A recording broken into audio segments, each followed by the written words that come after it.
मैं पार्लियामेंट को इसलिए नहीं गया कि वहां पर बैठकर मोदी के भाषण को सुनो। मैं पार्लियामेंट को इसलिए नहीं आया कि तुम जुल्म के बुनियाद पर कानून को बनाओगे तो हम अपनी जबानों को बंद कर लेंगे। कि नौजवान पुकार पुकार कर कह रहा है, भारत का नौजवान चाहे वो मुसलमान दलित हो, अब मोदी हम तुझसे डरने वाले नहीं हैं।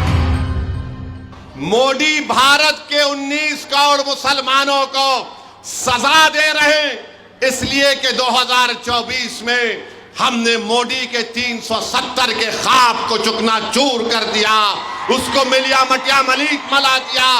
इसलिए मोदी अब कह रहे हैं कि मुसलमानों के पीछे पड़ जाओ, मैं वक्फ का कानून लाऊंगा। मैं बुलडोजर से, जब मैंने पार्लियामेंट में कहा कि मोदी के बुलडोजरों ने मुसलमानों के घरों को तोड़ दिया, तो बीजेपी के लोग बड़े खफा हुए, उठ गए। मैंने कहा कि तुम्हारे यहां पर इतनी बड़ी तादाद में खड़े होकर पुकारने से तुम मेरी जबान को बंद नहीं कर सकोगे।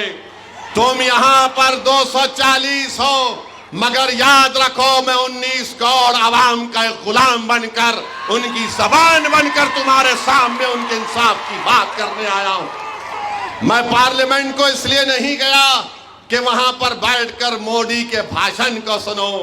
मैं पार्लियामेंट को इसलिए नहीं आया कि तुम जुल्म के बुनियाद पर कानून को बनाओगे तो हम अपनी जबानों को बंद कर लेंगे।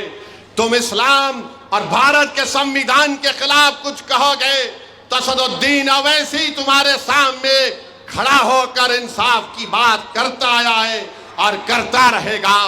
तुमने इम्तियाज जलील की कामयाबी को रोका।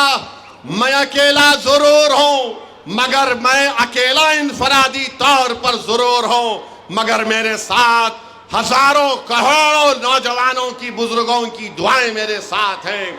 मेरे साथ इन नौजवानों के जज्बा है जो आज ये कह चुके हैं कि नौजवान पुकार पुकार कर कह रहा है, भारत का नौजवान चाहे वो मुसलमान दलित हो, अब मोदी हम तुझसे डरने वाले नहीं हैं।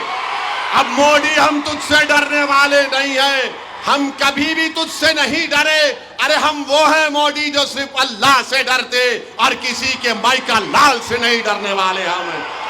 मेरे अजीज दोस्तों और बुजुर्गों, मेरे नौजवानों, आज आपको अपने इत्तेहाद को और मजबूत करना पड़ेगा।